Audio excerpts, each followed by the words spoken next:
E aí pessoal, tudo bom? Então bora ver se a gente termina agora nesta aula a partir de cadeia de custódia, que a gente já está se prolongando por demais. Bora acelerar então, e eu vou seguir aqui o mesmo esqueminha que a gente já está consagrando aqui, que é o seguinte. Eu leio o artigo, a gente comenta um pouco e explica alguma coisinha dele, beleza? Então bora lá, a gente parou do artigo 158C, que ele diz, letra por letra, a coleta dos vestígios deverá ser realizada preferencialmente por perito oficial, que dará o encaminhamento necessário para a central de custódia, mesmo quando for necessária a realização de exames complementares. Bom, vamos lá. Primeiro, essa aqui, via de regra, é a Bíblia de como o vestígio é recolhido, como o vestígio é enviado, é via perito oficial. Via de regra, repare bem, via de regra, nem sempre vai ser assim. O perito oficial coleta o vestígio e encaminha para a central de custódia, que no nosso caso aqui no estado de Goiás fica lá em Goiânia, e onde também são realizados os exames complementares, exames, no caso da medicina legal, de alcoolemia, de toxicologia e tudo mais. E essa aqui é a via de regra. Recentemente a gente teve um caso, inclusive aqui não é querendo fazer um jabá, mas eu já sabia disso, mas alguns colegas não sabiam. Mesmo que, por exemplo, num caso de lesão corporal, no caso foi uma lesão corporal contra um menor de idade, contra um adolescente, não havia médico na regional. O médico mais próximo ficava numa regional a, sei lá, 200 quilômetros de distância.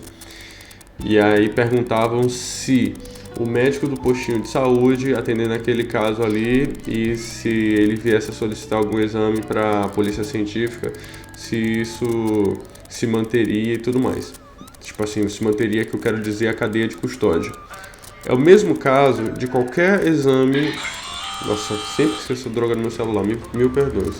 É o mesmo caso de qualquer exame de corpo de delito, pessoal, não precisa ser lesão corporal não.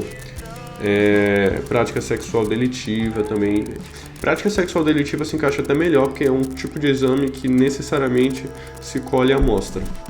Mas enfim, aquele médicozinho do plantão, aquele médicozinho do postinho de saúde, do hospital municipal, ele sim mantém a cadeia de custódia, desde que ele recolha aquele material, identifique, seguindo o que a gente viu na última aula, identificar de onde foi colhido, identificar o que foi colhido, encaminhar devidamente lacrado, não precisa ter um lacre oficial da polícia científica, como é o nosso caso aqui, pode ser um lacre ali que ele simplesmente amarre e consiga pelo menos garantir a, entre aspas, inviolabilidade daquele conteúdo, deu para sacar? E uma forma melhor ainda de deixar isso mais, como diria um colega meu, real oficial, ou seja, com mais cara de cadeia de custódia preservada, bota uma figura policial para acompanhar o exame. Uma figura policial para acompanhar o exame, verificar como aquele vestígio foi colhido, lacrado e transportar até a custódia da polícia científica. Perfeito. Ninguém vai questionar essa cadeia de custódia. Então é sobre isso que fala o artigo 158C. Parágrafo 1º. Todos os vestígios coletados no decurso do inquérito ou processo devem ser tratados como descritos nesta lei, ficando o órgão central de perícia oficial de natureza criminal responsável por detalhar a forma do seu cumprimento.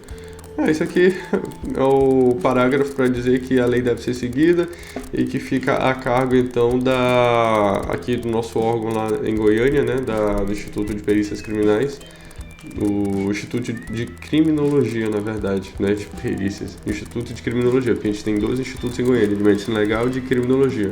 O Instituto de Criminologia, ou no caso o Instituto de Medicina Legal de Goiânia, é responsável então por fazer esse cumprimento da lei. Basicamente é isso. Parágrafo 2º. É proibida a entrada em locais isolados, bem como a remoção de quaisquer vestígios de locais de crime antes da liberação por parte do perito responsável, sendo tipificada como fraude processual a sua realização. Esse aqui é só um trecho, um exemplo de lei para, tipo assim, avisar mais uma vez que, gente, não pode violar local de possível crime, não pode retirar vestígio do lugar, porque isso configura crime, e no caso aqui, o tipo penal de fraude processual. Quem estudou lá os tipos penais vai saber disso de cor, agora quem não sabia, agora está sabendo. Artigo 158-D. O recipiente para acondicionamento do vestígio será determinado pela natureza do material. Mais um tipo de artigo aqui que é um artigo só para ficar reforçando, ficar martelando aquela tecla que a gente já sabe. A gente estudou ontem na parte lá das fases da cadeia de custódia, que você vai ter que respeitar a natureza do vestígio que você está colhendo, gente. Se é um vestígio na forma líquida, você não vai recolher da mesma forma que recolheria um vestígio no estado sólido ou até mesmo no estado gasoso, que também dá para recolher. Você vai ter que ter recipiente que respeite as características físicas desse vestígio e obedecer a todas as demais regras físico-químicas e biológicas referentes a esse vestígio. Inclusive, o trechinho que a gente estudou ontem fala exatamente nesses três termos: características químicas, características físicas e características biológicas que você tem que respeitar. Parágrafo 1º, então, do 158-D. Todos os recipientes deverão ser ser selados com lacres com numeração individualizada, de forma a garantir a inviolabilidade e a idoneidade dos vestígios durante o transporte. Finalmente, aqui a gente achou uma menção direta ao lacre, que é, acho que um dos elementos mais importantes na questão de coletar, transportar vestígios. Que, gente, o lacre você botou aquela amostra num saquinho de evidência ou em qualquer outro recipiente adequado à sua natureza para fazer o transporte, se você não passar o lacre, gente, que ali não tem valor nenhum, porque qualquer um pode tirar, botar outra coisa, deu para entender? Sei lá, sangue para alcoolemia. Imagina que a pessoa estava super alcoolizada, veio a óbito e matou outra pessoa. E aí, sei lá, eu não passo lacre naquele sangue. Cara, qualquer pessoa podia jogar aquele sangue fora ali e botar outro sangue, o sangue de uma pessoa que não estivesse alcoolizada. Deu pra ter uma noção? Daí a importância do lacre, porque se eu boto aquela amostra de sangue no saquinho de evidência, passo o lacre, gente, não tem como abrir aquilo ali sem descartar aquele lacre. Aquele lacre vai ter que ser jogado fora, inclusive jogado fora entre aspas, que a gente já vai ver aqui, para poder botar um outro lacre, para poder a central de custódia receber isso lá em Goiânia, para poder os laboratórios receberem isso em Goiânia e fazerem os exames. Parágrafo 2º. O recipiente deverá individualizar o vestígio, preservar suas características, impedir contaminação e vazamento, ter grau de resistência adequado e espaço para registro de informações sobre o seu conteúdo. Aqui é basicamente um checklist dos saquinhos de evidência que a gente usa, que sim, tem que individualizar o vestígio. Eu já vi vários casos, inclusive dos laboratórios se negarem a receberem porque os vestígios não estavam individualizados. E o que eu quero dizer com individualizados? Exemplo, que é como fica tudo mais fácil pra gente. Pessoa morreu vítima de PAF. PAF é projétil de arma de fogo. Sei lá, recebeu 4 disparos de arma de fogo. Lá na medicina legal a gente recolheu 3. Eu digo não recolheu 4 porque às vezes é difícil demais recolher os 4 e às vezes ela recebeu ela foi alvejada num lugar que sinceramente não dá pra matar, sei lá, na bunda, ela tomou um tiro na bunda. Gente, eu não vou recolher aquele projétil ali que é inútil. Não foi um projétil terminal, não foi o que matou a pessoa de projétil na bunda, provavelmente foi um projétil que ela recebeu na cabeça, no coração, dá pra entender? Mas enfim, e a gente mandou 3 lá pra Goiânia pra fazer exames balísticos e tudo mais. Cara, se eu pego aqueles 3 projéteis e coloco tudo no mesmo saco de evidência e mando, não vou aceitar nunca, inclusive talvez até chame minha atenção, talvez até role uma corregedoria, porque eu estaria até danificando os projéteis de colocar os 3 juntos. Para quem não sabe, projétil de arma de fogo a gente tem que individualizar cada um e não pode entrar em contato com outra superfície metálica porque aquilo ali vai arranhar aquele projétil. E aí danifica não, mas eu diria que prejudica o exame microbalístico a ser feito posteriormente. Então daí a importância de se individualizar o vestígio, mais uma vez, preservar suas características, que no exame aqui do projétil de arma de fogo que eu falei fica comprometido. Impedir contaminação e vazamento, que é lógico, eu não vou transportar um material, aqui o caso mais comum é sangue, e aquele frasco está vazando, está sujando tudo. Claro que não vai ser assim. ter grau de resistência adequado, logicamente, e espaço para registro de informações sobre o seu conteúdo. Lógico, eu não posso mandar simplesmente também o conteúdo só com lacre, a pessoa toda vez vai ter que consultar o lacre no sistema para ver do que se trata. Não, tem que anotar lá. Delegacia requisitante, nome da vítima, o que é, para que é, quando foi colhido, quem foi o perito que colheu, deu para entender? Bora lá. Parágrafo 3º, o recipiente só poderá ser aberto pelo perito que vai proceder à análise e motivadamente por pessoa autorizada. Lógico, eu colhi a amostra aqui, estou mandando para Goiânia. Por que, sei lá, o motorista vai abrir essa amostra? Não faz sentido. Quem tem que abrir essa amostra é o laboratório que vai dar o recebido nessa própria amostra, deu para entender? Não tem pessoa que fica ali no transporte, que fica ali no meio termo, entre a coleta aqui no interior, que é onde eu trabalho, e a galera em Goiânia, para violar esse lacre. Não tem porquê. Tipo, o motorista vai fazer exame? Não. Quem vai fazer exame é o laboratório. Então o laboratório vai receber lacrado, bonitinho, vai me dar um visto lá de que recebeu e depois é ele que abra, porque a cadeia de custódia já está na custódia dele. Ou, quer dizer, melhor falando, o vestígio já vai estar na custódia dele. Ai, meu perdões. Parágrafo 4º. Após cada rompimento de lacre, deve-se fazer constar na ficha de acompanhamento de vestígio o nome e a matrícula do responsável, a data, o local, a finalidade, bem como as informações referentes ao novo lacre utilizado. Isso aqui, caramba, eu cliquei aqui.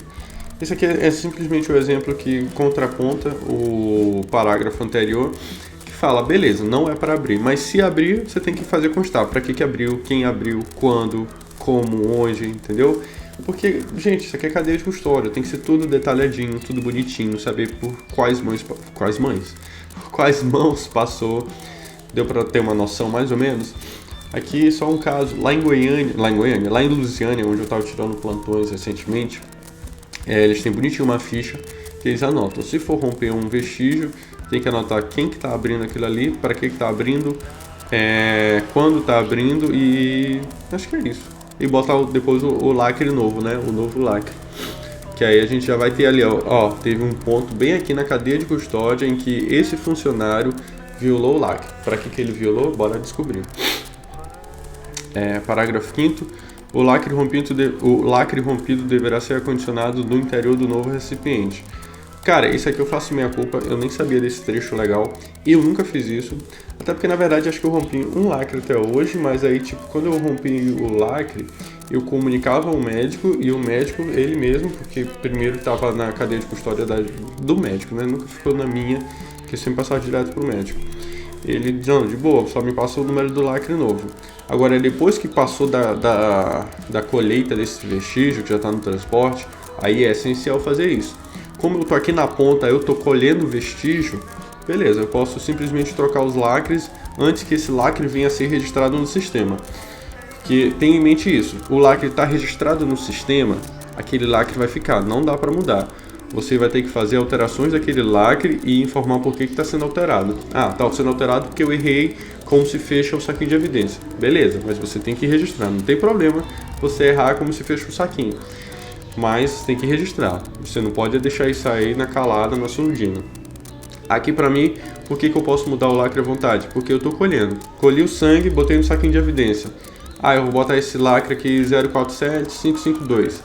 Ah, quer saber? Eu não gosto de lacre que termina com 12. Eu quero botar um 047555.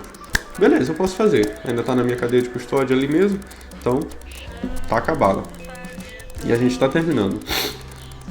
O último artigo penúltimo, né? Diretamente sobre cadeia de custódia. 158 é: todos os institutos de criminalística deverão ter umas... Nossa, aqui é... Gente, perdão pela barulheira, é muita loucura aqui. Todos os institutos de criminalística deverão ter uma central de custódia destinada à guarda e controle dos vestígios, e sua gestão deve ser vinculada diretamente ao órgão central de perícia oficial de natureza criminal. É o que eu já tinha comentado. Repare que esse trecho legal aqui faz muita menção a coisas repetidas que a gente acabou de ver. A polícia científica tem a central de custódia, que está logicamente vinculada à própria polícia científica, que é responsável por acondicionar todos aqueles itens e tudo mais. Essa literalmente esse trecho de lei aqui. Todos os institutos de criminalística deverão ter uma central de custódia destinada ao quê? A guardar e controlar esses vestígios, e a gestão é diretamente vinculada a esse mesmo órgão de perícia criminal. É basicamente isso. Parágrafo 1º.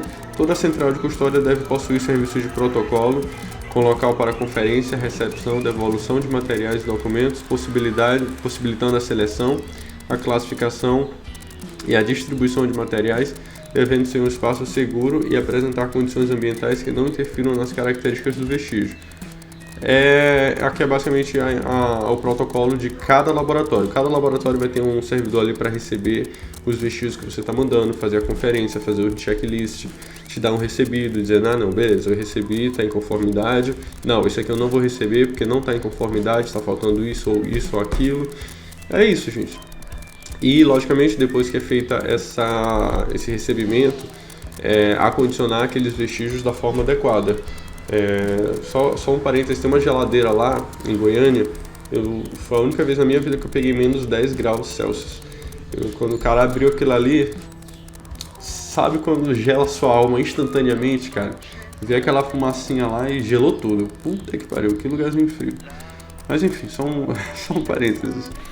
Parágrafo 2º. Na central de custódia, a entrada e a saída de vestígios deverão ser protocoladas, consignando-se informações sobre a ocorrência no inquérito que a ele se relaciona. Mais um artigozinho repetido, um trechozinho repetido, no caso um parágrafo. Gente, é lógico, se o vestígio vai entrar, vai sair, cara, aquilo tudo vai ser registrado, e aqui ele faz questão de informar que deve ser registrado na ocorrência relacionada àquele inquérito. Parágrafo 3º. Todas as pessoas que tiverem acesso ao vestígio armazenado deverão ser identificadas e deverão ser registradas a data e a hora do acesso.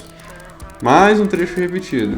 Se alguém vai mexer naquilo ali, é lógico que tem que ser registrado, gente. Ninguém vai chegar ali, meter a mão, virar aquilo ali de um lado para o outro, examinar, sem que se faça um registro. Porque se aquilo ali der ruim, se alguém perder aquela amostra, a gente vai saber quem perdeu. E a responsabilidade é toda dela. Parágrafo 4º. Por ocasião da tramitação do vestígio armazenado, todas as ações deverão ser registradas, consignando-se a identificação do responsável pela tramitação, a destinação, data e horário da ação. Mais um artigo repetido. Por isso que eu acho importante a gente ler esses artigos e ter noção do qual que é o intuito geral deles. Esse aqui é mais um artigo só para dizer de qualquer movimentação que se faça no vestígio, vai ter que ser registrado quem que fez, quando, como, para quê, entendeu? É basicamente isso. Todas as ações deverão ser registradas, que nem diz aqui no parágrafo 4º. E por fim, o último artigo, diretamente vinculado à cadeia de custódia. Eu digo diretamente porque tudo isso aqui que a gente está vendo, gente, tem a ver com cadeia de custódia, mas que foi diretamente vinculado pela lei do pacote anticrime. Esse aqui é o último. Artigo 158-F. Após a realização da perícia, o material deverá ser devolvido à central de custódia, devendo nela permanecer. Beleza. Por isso que, por exemplo, a gente tem uma preocupação em colher contraprova, porque alcoolemia, vou dar um exemplo prático, são 2 frascos que a gente colhe. Um vai fazer o exame e o outro fica ali de contraprova armazenado na central de custódia para, eventualmente, a gente vir utilizar aquilo ali depois. Parágrafo único do 158-F. Caso a central de custódia não possua espaço ou condições de armazenar determinado material, deverá a autoridade policial ou judiciária determinar as condições de depósito do referido material em local diverso, mediante requerimento do diretor do órgão central de perícia oficial de natureza criminal. Esse aqui é o exemplo do tipo, cara, a gente já está lotado, não tem como trabalhar mais, não tem condições da gente fornecer mais espaços para armazenamento desses vestígios. Delegado, me ajuda, juiz, me ajuda. É um caso excepcional, eu imagino que em Goiânia nunca tenha acontecido, mas bom, eu não sei dos bastidores. Eu acho que isso aqui é mais um meia-culpa, já que as polícias científicas estão ainda no comecinho das suas carreiras, estão dando os primeiros passos. Um dia a gente vai estar no 144 da CF, mas acho que esse dia ainda vai demorar, como diria o Aragorn, esse dia não é hoje. Então, como muitas polícias científicas estão começando ainda, talvez seja da realidade de alguma dessas polícias de algum dos estados, de que, cara, eu não tenho espaço para armazenar esses vestígios. Então, bora pedir socorro aqui pro delegado, pedir socorro pro juiz que tem uma voz aí e pode me ajudar. Senhores, basicamente é isso então. A gente terminou a parte diretamente vinculada à cadeia de custódia e depois a gente continua então parte geral. Tudo isso aqui é parte geral. Mas eu digo que depois a gente continua a estudar as perícias criminais, as cadeias de custódia e dos exames de corpo de delito em geral. Beleza, senhoras e senhores? É isso então. Muito obrigado. Não se esqueçam de curtir, compartilhar, se inscrever e mandar isso aqui para quem também está estudando. Senhores, tchau for now.